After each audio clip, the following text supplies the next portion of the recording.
नमस्कार। आज हम एक काफी दिलचस्प और रोंगटे खड़े कर देने वाली कहानी पर थोड़ी गहराई से बात करेंगे। हाँ, ये कहानी है एक पुराने पीपल के पेड़ की और उससे जुड़े कुछ रहस्यमयी किस्सों की। बिल्कुल। ये जानकारी हमने ली है पीपल का प्रेत, एक डरावनी कथा नाम की कहानी से। अच्छा। हमारा मकसद सिर्फ कहानी सुनाना नहीं है, बल्कि ये समझना है कि इसमें डर कैसे पैदा किया गया है, कौन से तत्व हैं। हाँ, मतलब डर के पीछे की साइकोलॉजी और जो कल्चरल चीजें हैं उनको देखना। सही। तो कहानी शुरू होती है गांव से कुछ दूर एक पुराने पीपल के पेड़ से। वही जिसे लोग डायन वाला पेड़ कहते हैं। नाम ही काफी है डर पैदा करने के लिए। हाँ, और इसके पीछे की जो कहानी है वो भी काफी भयानक है। हाँ, मैंने भी सुना है।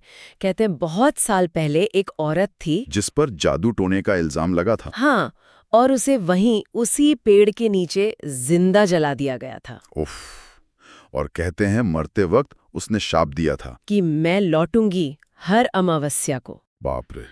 इसके बाद तो जाहिर है लोगों ने उस पेड़ के पास जाना ही छोड़ दिया होगा। बिल्कुल, अक्सर ऐसी कहानियां जो होती है ना, वो किसी जगह से जुड़े डर को या जो चीजें हम नहीं जानते उसके डर को दिखाती हैं। ये लोक कथाओं का हिस्सा बन जाती हैं। हाँ। अब कहानी में आता है एक लड़का अर्जुन, अच्छा, जिससे ये भूत प्रेत इन सब पर बिल्कुल यकीन नहीं था। मतलब थोड़ा रैशनल किस्म का लड़का। हाँ, कह सकते हैं। और उसने अपने दोस्तों से शर्त लगा ली शर्त किस बात की? कि वो अमावस्या की रात उस पेड़ के पास जाएगा। अरे, ये तो सीधा चुनौती देना हुआ। हाँ बिल्कुल। और वो पहुंच भी गया वहां और बड़ी निडरता से बोला, देखो कुछ नहीं है यहाँ। और इतना ही नहीं, उसने पेड़ के नीचे एक पत्थर रखा था, सिंदूर लगा हुआ। हाँ, अक्सर ऐसी जगहों पर रखे होते हैं। उसने वो पत्थर हटा दिया। ओहो, ये तो गड़बड़ कर दी। हाँ, और जैसी पत्थर हटा, कहानी के हिसाब से जमीन कांपने लगी। अच्छा। चारों ओर एकदम ठंडी हवा चलने लगी। पेड़ की जो शाखाएं थीं वो अपने आप हिलने लगी।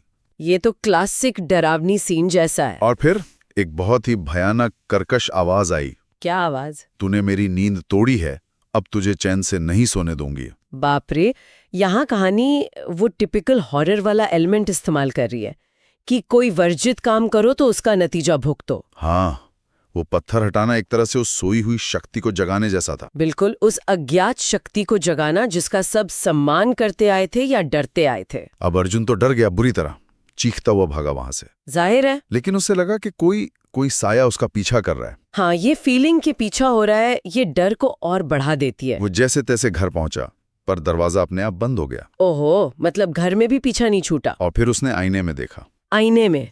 आईने वाली बात अक्सर डरावनी कहानियों में होती है। हाँ, उसे आईने में एक जली हुई सी औरत दिखी, लाल आंखें, और फिर एक भयानक हंसी गूंजी। उफ, ये तो बहुत डरावना है। अर्जुन की चीखें सुनाई दी और फिर सब एकदम शांत हो गया।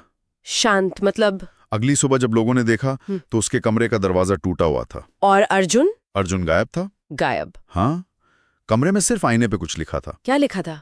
लिखा था, अगला कौन। अरे बाप रे, ये तो बहुत ही डरावना अंत है।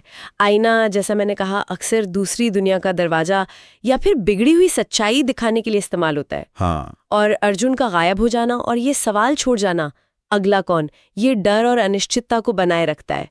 कहानी खत्म हो जाती है पर डर नहीं। सही कहा। कहानी का अंत भी यही है कि उस घटना के बाद से कोई भी उस पेड़ के पास नहीं गया। और अगर कोई गया भी तो कहते हैं कि वो कभी लौट के नहीं आया। तो ये थी कहानी। हाँ, तो इस कहानी के जो मुख्य बिंदु थे वो हमने देखे। ये कहानी सोचने पर मजबूर करती है कि डर आखिर आता कहां से? क्या सच में कोई अलौकिक शक्ति होती है, या ये सब हमारे मन का वहम है? ये बहुत गहरा सवाल है।